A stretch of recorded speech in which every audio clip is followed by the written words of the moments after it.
Hello বন্ধুরা, কেমন আছো তোমরা সব? আশা করি ভালো। তো আজকে আমি করতে চলেছি হচ্ছে মাটন রান্না, কারণ আমার মেয়ে অনেক দিন ধরে বলছিল মাটন খাবে, তার কারণে আজকে মাটন রান্না করব। আজকে সকালবেলা করেছিলাম ডিম সিদ্ধ আর খিচুড়ি, তো সেটাই আমার খাওয়া হয়নি আর কি, মানে আমার মেয়েকে খাইয়েছিলাম। তারপর স্নান করে পুজো টুজো করে সকালকার খাবারটা খেতে আমার দেরি হয়ে গেছিলো। আর তারপরে এসেছিলো আমার একটা পার্সেল। মিশো থেকে নিয়েছিলাম একটা অরেঞ্জ কালারের এই শর্ট কুর্তিটা, যেটা আমার ভীষণ ভালো লেগেছে।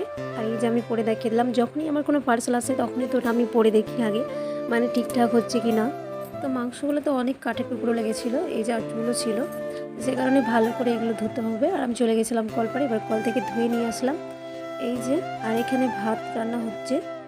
আর আমার রান্না করতে আর খেতে দুটোই ভালো লাগে, আর তাই আমি রান্না করছি আজকে। তো এখানে আমি নিয়েছি আদা, রসুন, লঙ্কা, জিরা, তো সব কিছু নিয়েছি, এটাকে পিসবো। আর এখন রসুনটা ভিজিয়ে রেখেছিলাম জলে, কারণ রসুনটা ভিজিয়ে রাখলে খোসাগুলো তাড়াতাড়ি ছুটে যায়। খাবারে খুব বেশি তেল পছন্দ করি না, তার কারণে একটু মানে তেল দিলাম অল্প করে, বেশি দিইনি। আর তারপরে এখানে নিয়েছি হচ্ছে পেঁয়াজ, আলু, টমেটো। আর পেঁয়াজটা দু জায়গায় ভাগ করা আছে, মানে ওইটা দিয়ে আরেকটা তরকারি হবে তাই। তো এখানে আমি পেঁয়াজগুলো দিয়ে দিলাম, আর পেঁয়াজগুলো এখন ভালো করে ভাজবো, আর এক এক করে দিয়ে দিব তার মধ্যে আলু, তারপর টমেটো, সব কিছু এক এক করে দিয়ে তারপর ভালো করে ভাজবো এটাকে। কে তোমরা কীভাবে মাংস রান্না করো সেটা আমি জানি না, কিন্তু আমার বাবা এইভাবে মাংস রান্না করে। আর আমি মাংস রান্নাটা আমার বাবার কাছ থেকে শিখেছি। তো এখানে দিয়েছিলাম হচ্ছে একটু সামান্য চিনি, আর তারপরে টমেটোটা দিয়ে দিয়েছিলাম।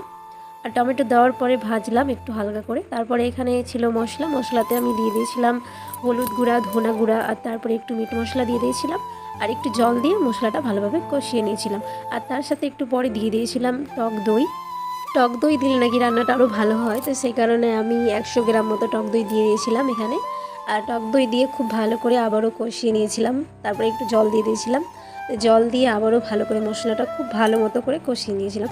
আর যেহেতু গরমের মধ্যে রান্না করছি, এত গরম লাগছিল, খুবই গরম লাগছিল তখন, তো তার কারণে একটা মিনি ফ্যান দিয়ে এভাবে হাওয়া খাচ্ছিলাম আর রান্না করছিলাম। মশলাটা দিয়ে তেল ছাড়তে শুরু করেছে, তার মানে মশলাটা ভালো মতো কষা হয়ে গেছে। তো সেই কারণে আর দেরি না করে এখানে দিয়ে দিলাম মাংসটা। মোট এখানে মাংস 750 আছে। তো সব মাংসগুলো আমি এক এক করে দিয়ে দিলাম, আর তারপরে দিয়ে দিয়েছিলাম লবণ, কারণ লবণটা প্রথমে দিলে না আমি ঠিকঠাক আঞ্জাতটা পাই না, মানে কখনো বেশি হয়ে যায়, কখনো কম হয়ে যায়। আর সব শেষে যদি এইভাবে ছড়িয়ে ছড়িয়ে পুরোটাতে দেওয়া যায়, তো আমার মনে হয় যে খুব পারফেক্ট হয়, মানে কম বেশি কিছুই হয় না, একদম পারফেক্ট থাকে নুনটা।